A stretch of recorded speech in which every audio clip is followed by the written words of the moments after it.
नका, येशू तुमच्या बरोबर आहे. आपण ಪರಿಶುದ್ಧನು, पण येशू ख्रिस्त पवित्र आहे. ನಾವು ಪರಿಶುದ್ಧರಾಗಿರೋಣ. याप्रमाणे आम्ही पण पवित्र प्रमाणे जगायला पाहिजे. ಆಮೆನ್. आमेन. ಹಲ್ಲೆಲೂಯಾ. हालेलुया. ಒಂದು ಊಟ ನಾವು ತಿನ್ನಕ್ಕೆ ಹೋಗ್ತೀವಿ, ತಾಟೆ ಇರುತ್ತಲ್ಲ, ತಾಟೆ ಶುದ್ಧ ತಾಟೆ, ತಾಟೆ ತಟ್ಟೆ ತಟ್ಟೆ ಶುದ್ಧವಾಗಿರ್ತದಾನೆ ನಾವು ಊಟ ಹಾಕಿ ಅನ್ನ ಹಾಕಿ ತಿನ್ನಕ್ಕೆ ಇಷ್ಟಪಡ್ತೀವಿ. आता एक चांगला एक भाकरी किंवा भात आहे, ते आता आम्ही खाणार आहे. आम्ही पहिला काय करतो, ते चांगला ताट मध्ये चोख करून चांगला ताट घेऊन त्यामध्ये आम्ही गाळून खातो ना. ತಾಟಲ್ಲಿ ತಟ್ಟೆಯಲ್ಲಿ ಸ್ವಲ್ಪ ಕೊಳೆ ಇದ್ದರೆ, ಮಣ್ಣು ಇದ್ದರೆ, ಒಂದು ಹಾಸಿಗೆ ಇದ್ದರೆ ನಾವು ಊಟ ತಿಂತೀವಿ ಅದನ್ನ. जर त्या ताट मध्ये जरा घाण आहे आणि काहीतरी घाण आहे असं तुम्ही समजून घ्या, त्यामध्ये आम्ही भाकरी किंवा भात गाळून आम्ही खातात काय? नाही नाही ना.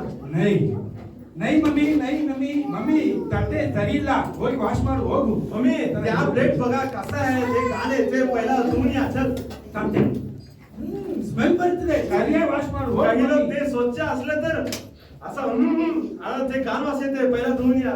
ಮಮ್ಮಿಗೆ ನಾನು ಹೇಳ್ತಿಲ್ಲ, ಡ್ಯಾಡಿ ಮಮ್ಮಿಗೆ, ಡ್ಯಾಡಿ ಏನ್ ಡ್ಯಾಡಿ ಒಳ್ಳೆ ತಟ್ಟೆ ಇಲ್ಲ, ತಟ್ಟೆ ಸರಿ ಇಲ್ಲ ಡ್ಯಾಡಿ ಅಂತ ते ಹೇಳ್ದೆ. जर ते ताट मोडलं, पप्पाला काय करतात, पप्पा तुम्ही बाजारातून नवीन ताट आणा, ते बघा सगळं मोडलंय. ಹೌದಾನೆ? ಈ ತಟ್ಟೆ ಚೆನ್ನಾಗಿದ್ದರೆ आता ತಟ್ಟೆ ಎಂಬುದು ಏನು ಗೊತ್ತಾ? ताट म्हणजे अर्थ काय आहे?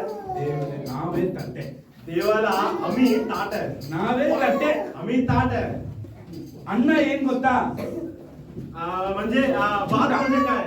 ಊಟ ಅಂದ್ರೆ ನಾವು ದೇವರನ್ನ ಆರಾಧನೆ ಮಾಡುವುದು. अन्न म्हणजे आम्ही देवाला आराधना करतात, त्या गोष्टी ದೇವರನ್ನ ಸ್ತುತಿ ಮಾಡುವುದು. देवाला स्तवन करण्याच्या गोष्टी. ಈಗ ದೇವರು आता देव ಈ ತಟ್ಟೆಗೆ ಬಂದು ನಾವು ಮಾಡುವಂತ ಸ್ತುತಿಯನ್ನ ತಿನ್ನಬೇಕಂದ್ರೆ ನಮ್ ತಟ್ಟೆ ಚೆನ್ನಾಗಿರ್ಬೇಕು. आता जर आम्ही केलेला भात किंवा आणि भाकरी काहीतरी असू दे, परमेश्वर खायला हवी आहे म्हणजे पहिला ताट चांगला असायला पाहिजे, म्हणजे आपलं जीवन बरोबर असायला पाहिजे. ಆಮೇಲೆ ನಾವು ಕೊಡುವಂತ ಕಾಣಿಕೆ, ನಾವು ಕೊಡುವಂತ ಸ್ತುತಿ, ನಾವು ಕೊಡುವಂತ ಆರಾಧನೆ, ನಾವು ಮಾಡುವಂತ ಪ್ರಾರ್ಥನೆ ಎಲ್ಲ ದೇವರು ನುಂಗುತ್ತಾರೆ. त्यानंतर आम्ही दिलेल्या दानार्पण म्हणा आणि काहीतरी दशमांश म्हणा, परमेश्वर संतुष्ट प्रमाणे त्यांनी खातात. ದೇವರು ನನ್ನ ಮಗಳು ಕೊಟ್ಟದ್ದು, ನನ್ನ ಮಗ ಕೊಟ್ಟದ್ದು, ನನ್ನ ಸಹೋದರ ಕೊಟ್ಟದ್ದು ಎಂಬುದಾಗಿ ದೇವರು ಹೊತ್ತುಕೊಂಡು ತಮ್ಮ ಮನಸ್ಸಲ್ಲಿ ಹೊಟ್ಟೆಗೆ ಹಾಕ್ತಾರೆ. अरे माझा मुलगा दिला, अरे माझा मुलगी दिला, असं संतुष्ट प्रमाणे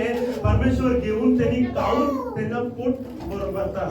ಶುದ್ಧ ಪರಿಶುದ್ಧ ಇಲ್ಲದ ಹೋದ್ರೆ ಯಾರು ದೇವರನ್ನ ದರ್ಶನ ಮಾಡಕ್ಕೆ ಆಗುವುದಿಲ್ಲ. जर आमच्याकडे कोणी असू दे,